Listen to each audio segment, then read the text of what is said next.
الشيطان الرجيم بسم الله الرحمن الرحيم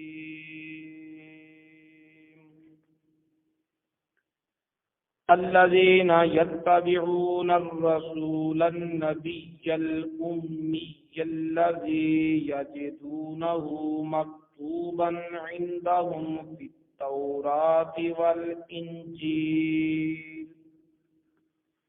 يأمرهم بالمعروف وينهاهم عن المنكر ويحل لهم الطيبات ويحرم عليهم الخبائث ويدع عنهم إصرهم والأغلال التي كانت عليهم فالذين آمنوا به وعزروه ونصروه واتبعوا النور الذي أنزل معه أولئك هم المفلحون. صدق الله العلي العظيم وصدق رسوله النبي الكريم. نحن على ذلك من الشاهدين والشاكرين والحمد لله رب العالمين. قال الله تبارك وتعالى في القرآن المجيد والفرقان الحميد في شان حبيب الرحمن الرحيم. إن الله وملائكته يصلون على النبي يا أيها الذين آمنوا صلوا عليه وسلموا تسليما. الصلاة والسلام عليك يا سيدي يا رسول الله وعلى آلك وأصحابك يا حبيب الله. الصلاة والسلام عليك يا سيدي يا رسول الله وعلى آلك وأصحابك يا رحمة للعالمين. اللهم صل وسلم وبارك على سيدنا ومولانا محمد كريم الآباء والأمهات وعلى آله وأصحابه وأولياء أمته وعلماء ملته وأمته أجمعين عدد کرمک یا کریم یا کریم یا کریم یا کریم. چمک تجھ سے پاتے ہیں سب پانے والے. چمک تجھ سے پاتے ہیں سب پانے والے. میرا دل بھی چمکا دے چمکانے والے. میرا دل بھی چمکا دے چمکانے والے. برستا نہیں دیکھ کر ابر رحمت برستا نہیں دیکھ کر ابر رحمت بدوں پر بھی برسا دے برسانے والے. میرا دل بھی چمکا دے چمکانے والے. میرا دل بھی چمکا دے چمکانے والے. تو زندہ ہے واللہ، تو زندہ ہے واللہ، تو زندہ ہے واللہ، تو زندہ ہے واللہ. میرے چشم عالم سے چھپ جانے والے، میرا دل بھی چمکا دے چمکانے والے، میرا دل بھی چمکا دے چمکانے والے. رہے گا یوں ہی تیرا چرچا، رہے گا یوں ہی تیرا چرچا، رہے گا. پڑے خاک جل جائیں جل جانے والے، میرا دل بھی چمکا دے چمکانے والے، میرا دل بھی چمکا دے چمکانے والے. حرم کی زمین اور قدم رکھ کے چلنا، حرم کی زمین اور قدم رکھ کے چلنا. ارے سر کا موقع ہے او جانے والے، میرا دل بھی چمکا دے چمکانے والے، میرا دل بھی چمکا دے چمکانے والے. رضا نفس دشمن ہے دم میں نہ آنا، رضا نفس دشمن ہے دم میں نہ آنا. کہاں تو نے دیکھے ہیں چاندرانے والے، میرا دل بھی چمکا دے چمکانے والے، میرا دل بھی چمکا دے چمکانے والے. چمک تجھ سے پاتے ہیں سب پانے والے، چمکا دے چمکانے والے. اللہ تعالیٰ کی حمد و ثنا کے بعد اللہ تعالیٰ کے پیارے حبیب حبیب خدا تاجدار فتوحا قبلہ کونین سرکار دو عالم نور مجسم حبیب کبریا احمد مجتبی محمد مصطفیٰ صلی اللہ تعالی علیہ وآلہ وسلم کی پاک بارگاہ بے کس پناہ میں ہدیہ درود و سلام پیش کرنے کے بعد حاضرین محترم، میلاد مصطفیٰ کریم صلی اللہ تعالی علیہ وسلم کا موسم ہے، لیکن یہ دن ہے جن کو یاد رکھنا سنت الہی ہے. رب تعالیٰ ارشاد فرماتا ہے وَذَكِّرْهُمْ بِأَيَّامِ اللَّهِ اے میرے پیغمبر، اے میرے نبی، ان لوگوں کو، اپنے امتیوں کو اللہ کے دنوں کی یاد دلاؤ۔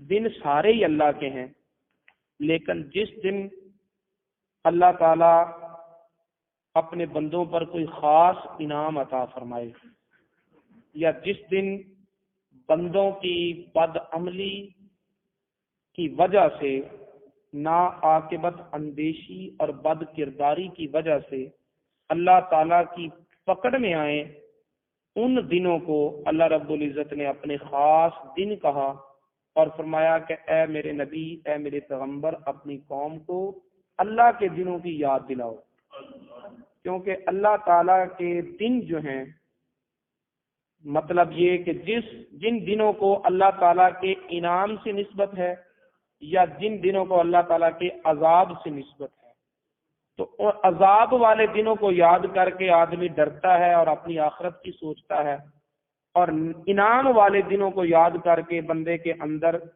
جذبہ تشکر پیدا ہوتا ہے اور وہ اپنے رب کی بارگاہ میں جھکتا ہے۔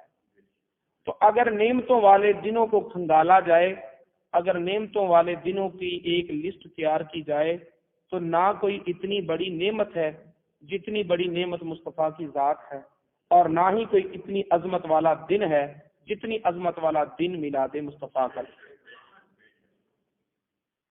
تو میلاد مصطفیٰ صلی اللہ تعالی علیہ وسلم کی بزم منعقد کرنا، میلاد مصطفیٰ صلی اللہ تعالی علیہ وسلم کو سجانا اور لوگوں کو اکٹھا کر کے خطاب کی صورت میں فضائل مصطفیٰ صلی اللہ تعالی علیہ وسلم کو بیان کرنا، یہ خود رب تعالیٰ کی سنت ہے۔ عالم ارواح میں انبیاء کرام کی مجلس سجا کر اللہ تعالیٰ نے اپنے محبوب کا میلاد منایا، جس کا ذکر اکثر و بیشتر محافل میلاد میں ہوتا ہی رہتا ہے، لیکن ایک میلاد کی محفل کوہ طور پر بھی سجی تھی۔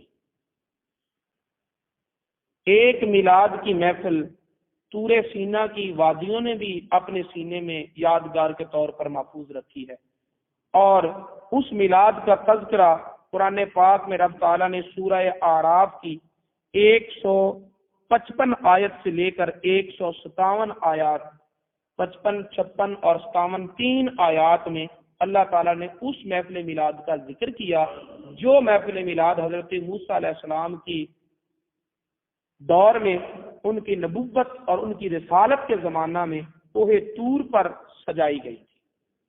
اصل میں ہوا یوں کہ حضرت موسیٰ علیہ السلام کو اللہ رب العزت نے 40 دنوں کے لیے طور پہاڑ پر معتکف ہونے کا حکم دیا کہ اے موسیٰ علیہ السلام، آؤ 40 دن کا اعتکاف کرو، پھر تمہیں کتاب دی جائے گی۔ تورات کتاب جب نازل ہو رہی ہے تو اس سے پہلے حضرت موسیٰ علیہ السلام کو بلایا جا رہا ہے۔ موسیٰ علیہ السلام 40 دن کے لیے اپنی قوم سے الگ ہوئے، 40 دن کے لیے اپنی قوم سے الگ ہوئے، اور جب 40 دنوں کے بعد ہدایت اور نور کا مجموعہ لے کر اپنی قوم کی طرف پلٹے تو کیا دیکھا کہ قوم کے اکثر و بیشتر افراد جو ہیں وہ بچڑے کی پوجا کر رہے ہیں۔ 40 دن کے لیے نبی قوم سے الگ ہوا تو قوم راہ حق پر قائم نہ رہ سکی، قوم ثابت قدم حق کے راستے پر نہ رہ سکی، صراط مستقیم کو چھوڑ بیٹھی۔ اللہ رب العزت جانتا تھا، وہ علام الغیوب ہے، کہ اگر پیغمبر اپنی قوم سے الگ ہوگا تو قوم کی رہنمائی نہ ہو سکے گی، اور اپنی صلاحیتوں کے پیش نظر وہ حق پر ثابت قدم نہیں رہ سکتے۔ اگر کوئی حق کے راستے پر ثابت قدم رہتا ہے تو یہ مسلسل نبوت کا فیضان ہوتا ہے۔ نبی 40 دن کے لیے اعتکاف میں چلے گئے، نبی 40 دن کے لیے قوم سے الگ ہو گئے، اور قوم جو ہے وہ راہ حق پر نہ رہ سکی اور بصرے کی پوجا کرنے پر چلے گئے، حالانکہ نبی کا نائب اور خلیفہ حضرت ہارون علیہ السلام وہاں قوم میں موجود ہے، جو حضرت موسیٰ علیہ السلام کے سگے بھائی بھی، جن کو حضرت موسیٰ علیہ السلام نے اپنا نائب بنا کر قوم میں چھوڑا بھی ہے۔ اس کے باوجود قوم جو ہے وہ حق پر نہ رہ سکی۔ دراصل قرآن نے اس واقعے کو ذکر کر کے بتلانا یہ تھا کہ لوگوں اگر نبی اپنی قوم سے الگ ہو جائے 40 دن کے لیے تب بھی قوم حق پر نہیں رہ سکتی. تو آج تو ہزاروں سال گزر چکے ہیں، صدیاں گزر چکی ہیں، لیکن صدیاں گزرنے کے بعد بھی کہیں داتا علی حجویری، کہیں خواجہ اجمیری، کہیں سلطان العارفین، کہیں بایزید بستامی، کہیں فرید الدین گنج شکر، کہیں نظام الدین محبوب الہی، تو یہ اولیاء اللہ وجود پا رہے ہیں، انہیں خدا کی معرفت بھی نصیب ہو رہی ہے اور انہیں رب تعالیٰ کی محبت کے جام بھی مل رہے ہیں، اور پھر یہ خود نہیں سیراب ہو رہے بلکہ اتنا سیراب ہو رہے ہیں کہ پھر اپنی سراہی کے قوموں کو سیراب کر رہے ہیں. تو وہاں 40 دن کے لیے نبی قوم سے الگ ہوا، قوم حق پر نہ رہ سکی، ادھر صدیاں گزر گئی، تب بھی جادہ مستقیم پر ایک جماعت موجود ہے. تو ماننا پڑے گا کہ سلطان العارفین نے جو حقیقت بیان کی ہے وہ سچ ہے. جیوے مرشد کامل باہو جے اے بوٹی لائی ہوں، الف اللہ چمبے دی بوٹی مرشد من میرے وچ لائی ہوں، نبی اس بات کا پانی ملیا ہر رگے ہر جائی ہوں، اندر بوٹی مشک مچایا جا پھلاتے آئی ہوں، جیوے مرشد کامل باہو جے اے بوٹی لائی ہوں. فرماتے ہیں میرے اندر خدا کی محبت، خدا کی معرفت، خدا کی محبت اور معرفت کے جو جان ہے، جو بوٹی مہک رہی ہے، جو حسن تقوی، حسن معرفت مجھے نصیب ہوا ہے، تو یہ مجھے معرفت مل جانا یہی میرے لیے دلیل ہے کہ نبی زندہ ہے. اگر نبی زندہ نہ ہوتا تو میرے من میں یہ معرفت کی بوٹی کون لگاتا؟ نبی زندہ ہے تبھی تو آج تک قوم کو ہدایت کے راستے پر رہنا نصیب. جیوے مرشد کامل بابو جے بوٹی لائی ہوں، 40 دن کے لیے پیغمبر الگ ہوئے، قوم حق پر نہ رہ سکی. آج بھی اگر امت مسلمہ کا ایک عظیم گروہ حق پر قائم ہے تو پھر ماننا پڑے گا کہ تو زندہ ہے واللہ، تو زندہ ہے واللہ. میرے چشم عالم سے چھپ جانے والے یہ آنکھوں سے چھپے ہیں، قوم سے الگ نہیں ہوئے. اگر الگ ہو جاتے تو کبھی بھی یہ امت جاد مستقیم پر نہ رہتی. حضرت موسیٰ علیہ السلام کوہ طور پر ہیں، 40 دن کے بعد پلٹے، قوم بت پرستی میں مبتلا ہو چکی ہے، بچڑے کی پوجا کر رہی ہے. حضرت موسیٰ علیہ السلام ایک جلالی پیغمبر ہیں. کتاب الصفات، کتاب الاسماء والصفات جلال الدین سیوطی رحمۃ اللہ علیہ کی کتاب ہے. اللہ رب العزت کے اسماء و صفات احادیث کی روشنی میں انہوں نے ایک مجموعہ تیار کیا ہے. تو اس میں ایک روایت میں نے پڑھی ہے کہ حضرت موسیٰ علیہ السلام ایسے جلالی پیغمبر تھے کہ جب آپ جلال میں آتے تھے تو آپ کی ٹوپی مبارک سے بھی آگ کے شعلے نکلتے تھے، اتنا جلال تھا حضرت موسیٰ علیہ السلام. وہ جو تورات لائے تھے، جو زبرجد پتھر کی پلیٹوں پر لکھی ہوئی تھی، اس تورات کو ایک طرف رکھا. وَأَلْقَى الْأَلْوَاحَ، یہ قرآن کہہ رہا ہے کہ وہ تختیاں جو تھیں وہ حضرت موسیٰ علیہ السلام نے رکھی، اور حضرت ہارون جو آپ کے نائب اور خلیفہ تھے، ایک ہاتھ سے سر کے بال پکڑے اور ایک ہاتھ سے داڑھی کو پکڑا اور کھینچ کر کہا کہ تم کیا کرتے رہے ہو؟ تمہاری موجودگی میں قوم بچڑے کی پوجا کرنے لگ گئی. آج لوگ کہتے ہیں کہ نہیں، کسی کو کچھ نہیں کہنا چاہیے، ہر کوئی اپنی اپنی زندگی کا ذمہ دار ہے، کسی کو نہیں کچھ کہنا چاہیے. لیکن قرآن تو یہ کہہ رہا ہے کہ اگر تمہارے سامنے کوئی برائی کرے تو اسے برائی سے روکو. نبی پاک صلی اللہ تعالی وسلم نے فرمایا کہ اگر کوئی اپنے سامنے برائی دیکھتے پھر اس برائی سے منع نہ کرے تو ان کی مثال یوں ہے جیسے کوئی کشتی جس کے 2 حصے ہوں، ایک نیچے والا اور ایک اوپر والا. نیچے والے حصے میں بھی سواریاں بیٹھی ہیں، اوپر والے حصے میں بھی سواریاں بیٹھی ہیں.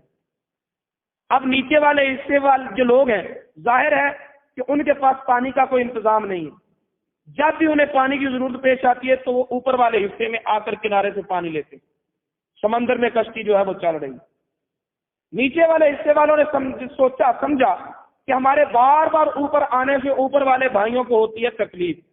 انہوں نے کہا ہم پانی کا انتظام نیچے کرتے, اور پانی کشتی کے نچلے حصے میں سوراخ شروع کر دیا. اب اوپر والے لوگ جانتے ہیں کہ وہ کشتی کے نیچے والے حصے میں سوراخ کر رہے ہیں.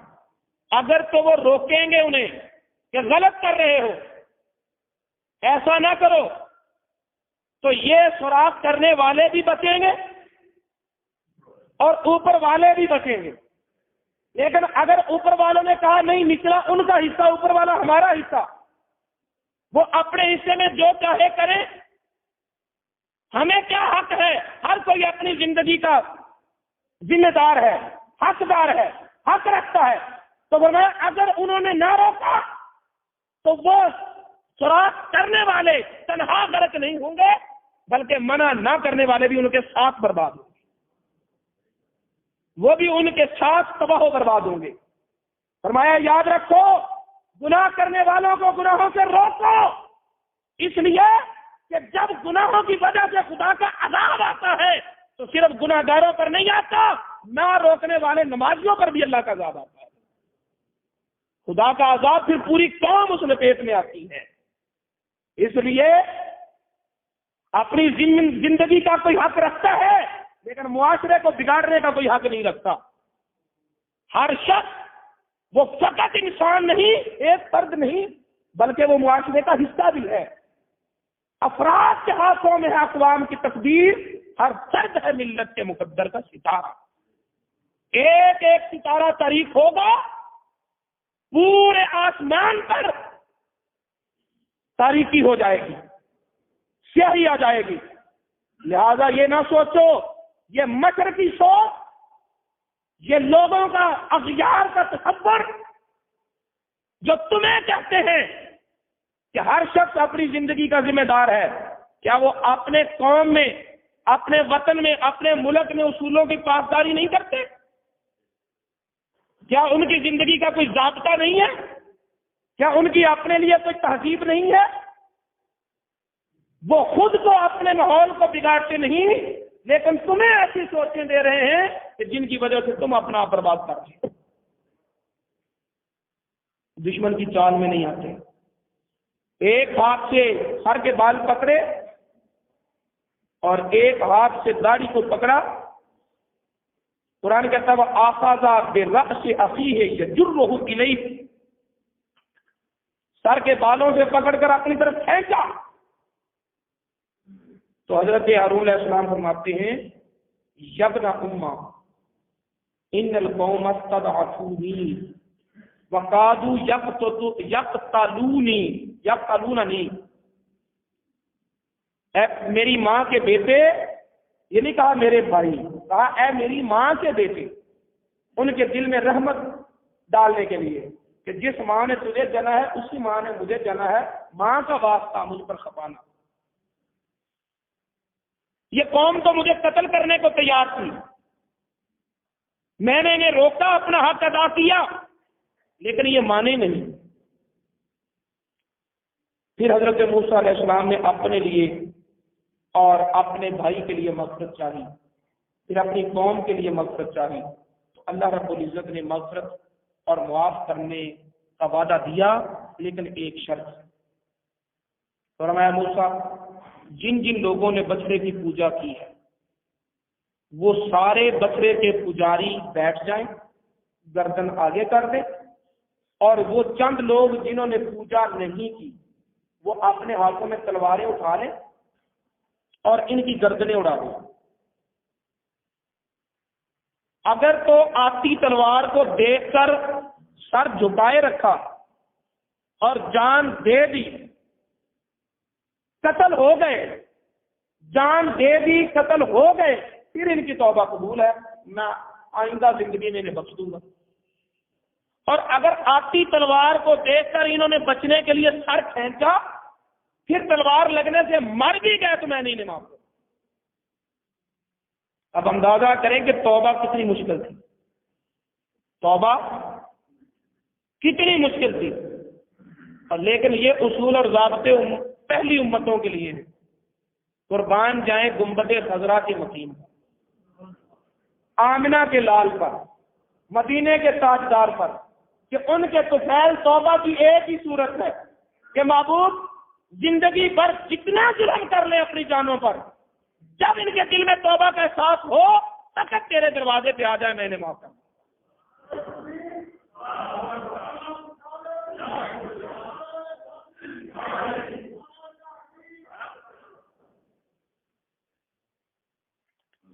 لما ساقط موسیٰ الغضب وآخذ الالواح، موسیٰ اترا، وہ تختیاں جن پر تورات تھی لکھی ہوئی اٹھایا، اور رحمت کی ایک امید ہے کہ چلو توبہ کی صورت نکل آئی، یہ زندگی تو جائے گی، آئندہ زندگی میں بخشش اور مغفرت کا پروانہ مل جائے گا۔ پھر قتل شروع ہو گیا۔ کہتے ہیں ظہر سے لے کر عصر تک کا جتنا وقت ہوتا ہے، اتنے وقت میں 70,000 اسرائیلی قتل کر دیے۔ تب حضرت موسیٰ علیہ السلام کے دل میں خیال پیدا ہوا کہ یہ ساری قوم اگر قتل کر دی جائے گی تو میں نبی کن کے لیے؟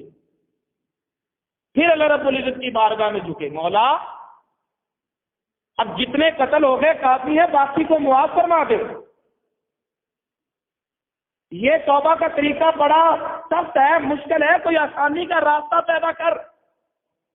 رب تعالیٰ نے فرمایا موسیٰ اپنی قوم سے 70 افراد چن کر لاؤ، اپنی قوم سے 70 افراد چن کر لاؤ۔ واختار موسیٰ قومہ 70 رجلا لمیقاتنا، حضرت موسیٰ علیہ السلام نے اپنی قوم سے 70 افراد چنے اور ان افراد کو لے کر ہمارے وعدے کی جگہ پر پہنچے۔ 70 افراد لے کر آئے۔ پھر جب وہ 70 افراد آئے طور پر، حضرت موسیٰ علیہ السلام اپنے رب کے ساتھ ہم کلام ہوئے،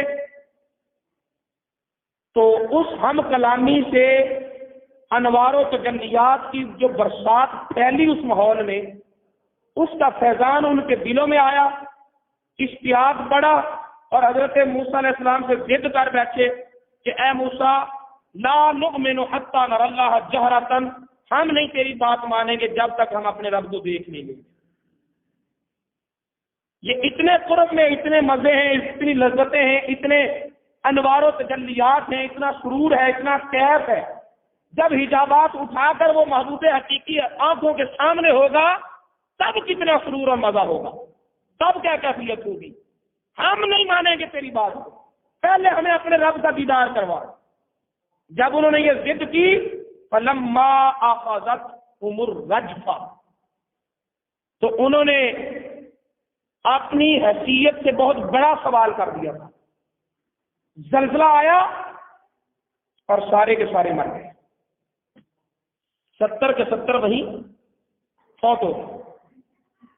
بعض مفسرین کہتے ہیں کہ بے ہوشی تھی، گہری بے ہوشی تھی، لیکن حضرت موسیٰ علیہ السلام کا دعا کر کے انہیں اٹھانا اس بات کی دلیل ہے کہ وہ بے ہوشی نہ تھی۔ بے ہوشی کے لیے دعاؤں کی ضرورت نہیں ہوتی، وہ مر چکے تھے، فوت ہو چکے تھے۔ موسیٰ علیہ السلام نے دعا کی اور فرمایا ربی لو شئت اہلکتہم من قبل وایایا، اگر مارنا ہی تھا، ہلاک ہی کرنا تھا تو وہاں تلوار چل رہی تھی، پھر وہی مار دیتا، اور مولا مجھے بھی انہی کے ساتھ موت دے دیتا، مار دیتا۔ اتہلکنا بما فعل السفہاء منا، مولا بعض بیوقوفوں نے ایک بات کی ہے، ان کی وجہ سے ہم سب کو ہلاک کرے گا۔ ان ہی الا فتنتک، مولا یہ بڑی آزمائش ہے کہ تیرا قرب ہو، انوار و تجلیات کی برسات ہو، ہم کلامی کا شرف ہو، اتنی لذت ہو، اتنا سرور اور کیف ہو، اور پھر تیری طرف سے پابندی ہو کہ میرا دیدار نہیں مانگنا۔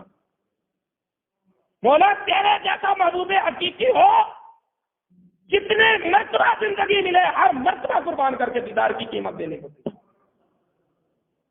پھر تیرا کہنا کہ نہیں میرا دیدار نہیں مانگنا، یہ تیری آزمائش ہے۔ کیوں نہیں مانگنا؟ یہ پابندی کیوں تھی؟ نہ کسی نبی کو آڈر ہے کہ وہ خدا کو اس کا دیدار مانگے، حالانکہ دیدار کا وعدہ ہے آئندہ زندگی میں۔ نہ کسی امتی کو آڈر ہے کہ وہ دیدار مانگے، حالانکہ دیدار کا وعدہ ہے آئندہ زندگی میں۔ کیوں؟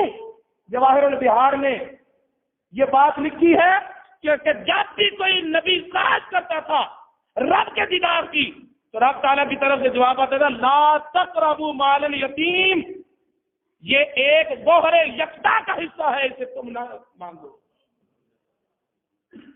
ہر ایک کے حصے میں نہیں دیدار کسی کا، ہر ایک کے حصے میں نہیں۔ لا تقربوا مال الیتیم، میں نے اپنا دیدار گوہر یکتا کے نام کر دیا ہے۔ میں نے اپنا دیدار، یہ حصہ میں نے اپنے مصطفیٰ کے نام کر دیا ہے۔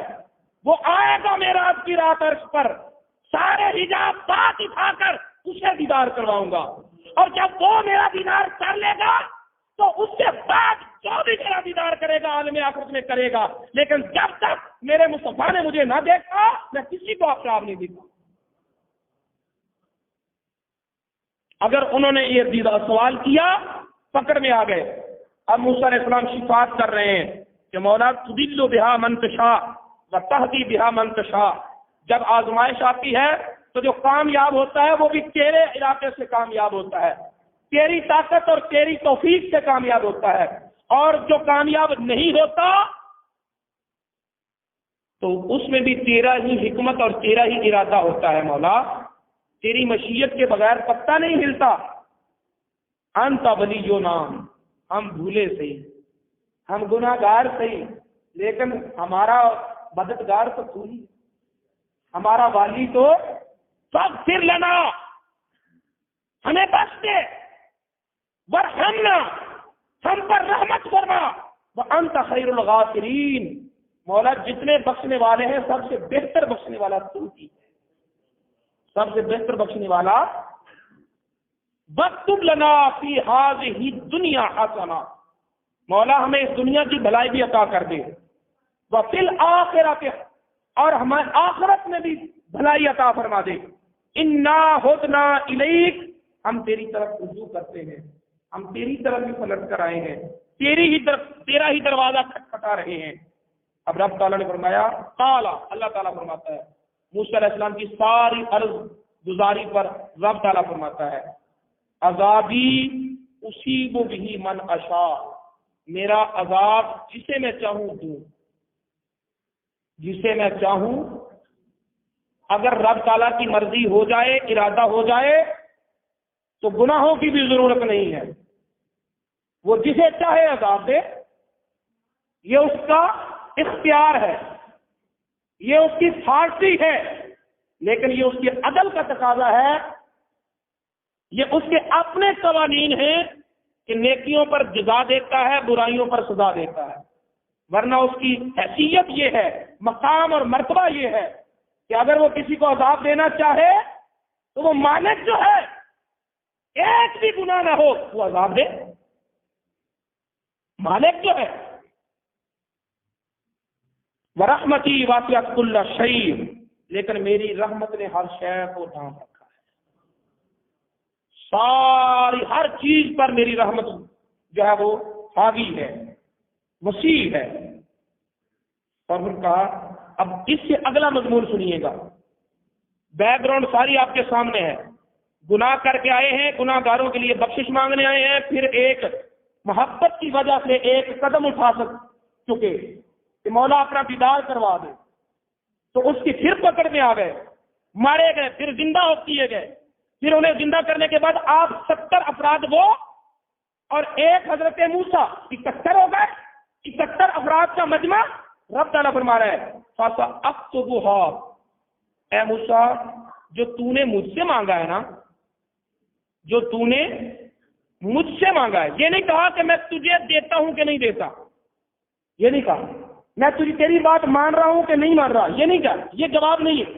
جواب یہ دیا جا رہا ہے کہ موسیٰ جو تو نے مجھے مانگ کر لیا ہے، تجھے ابھی میں نے دیا ہے یا نہیں دیا، لیکن ان لوگوں کو ضرور دوں گا۔ فَسَأَكْتُبُهَا لِلَّذِينَ يَتَّقُونَ، جو متقی ہیں وَيُؤْتُونَ الزَّكَاةَ اور وہ زکات دیتے ہیں، وَالَّذِينَ هُمْ بِآيَاتِنَا يُؤْمِنُونَ اور وہ ہماری آیتوں اور نشانیوں پر ایمان رکھتے ہیں۔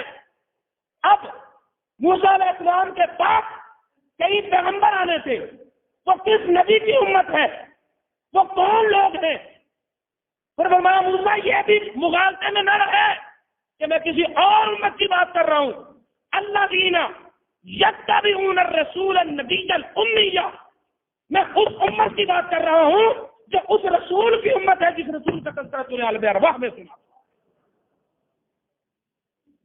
جو رسول ہے، جو نبی ہے، جو امی ہے، ام القرآن میں جو آئے گا، مکہ کی بستی میں جو آئے گا، امی ہے۔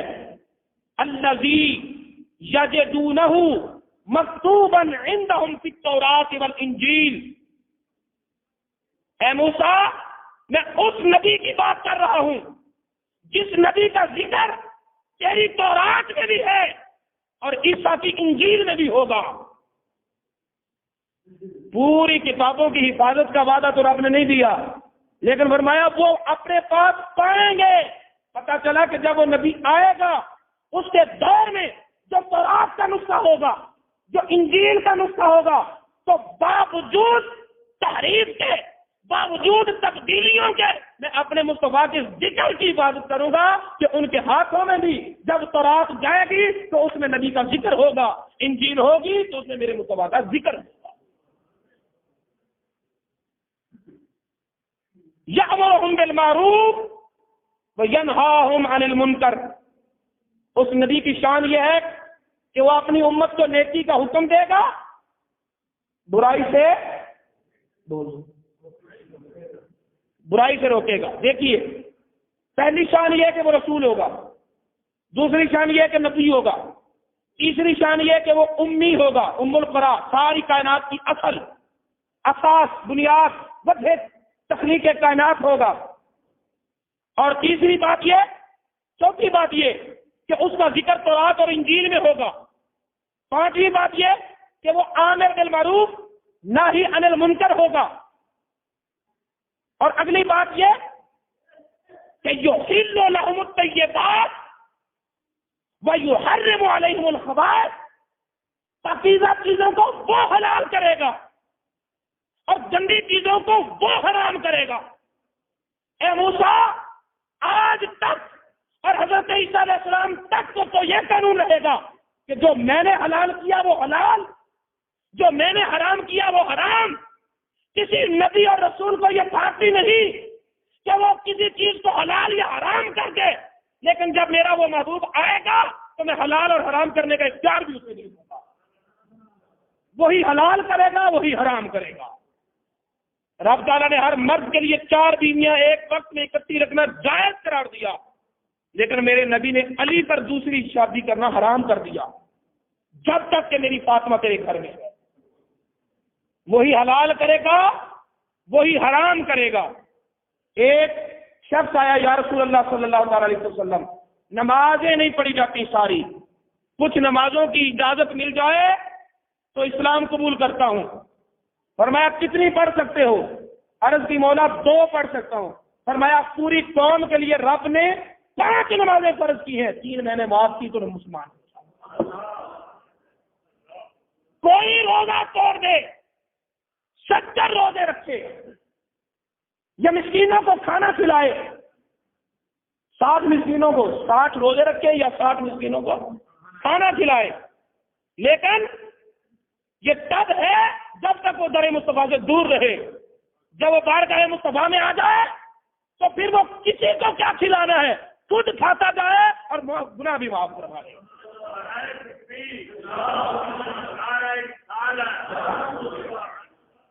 فرمایا میں حلال اور حرام کرنے کا اختیار بھی اسے دے دوں گا۔ وَيَدَعُ عَنْهُمْ إِصْرَهُمْ، اور اس نبی کی شان یہ ہوگی کہ وہ اپنی امت کے بوجھ اٹھائے گا۔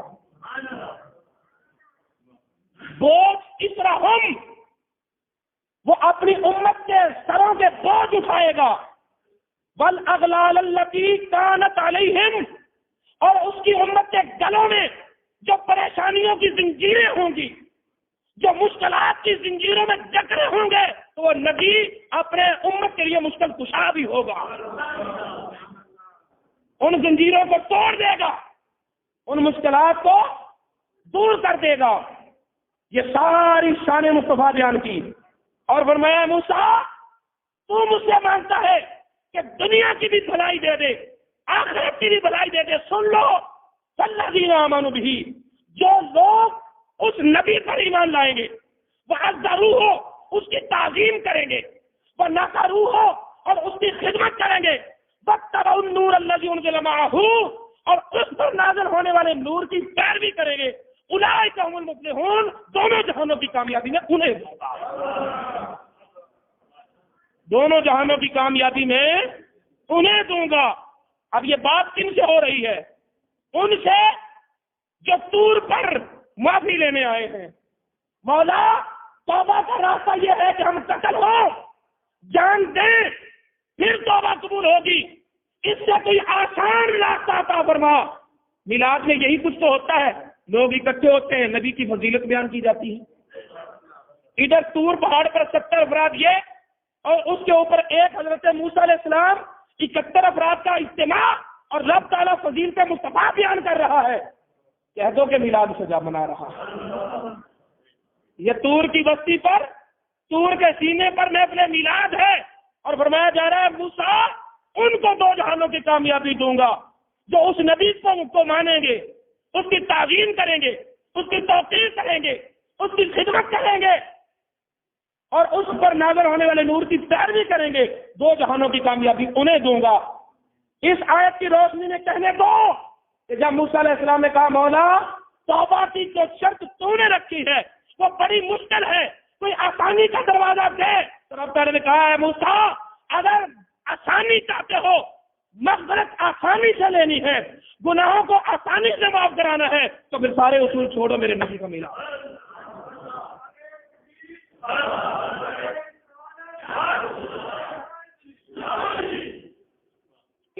ایک مرتبہ مل کر سارے مل کر پڑھ دیں کہ مشکل جو سر پہ آ پڑی تیرے ہی نام سے تلی، مشکل کشا ہے تیرا نام، تجھ پر درود اور سلام، صلی علی نبینا صلی علی محمد، صلی علی شفیعنا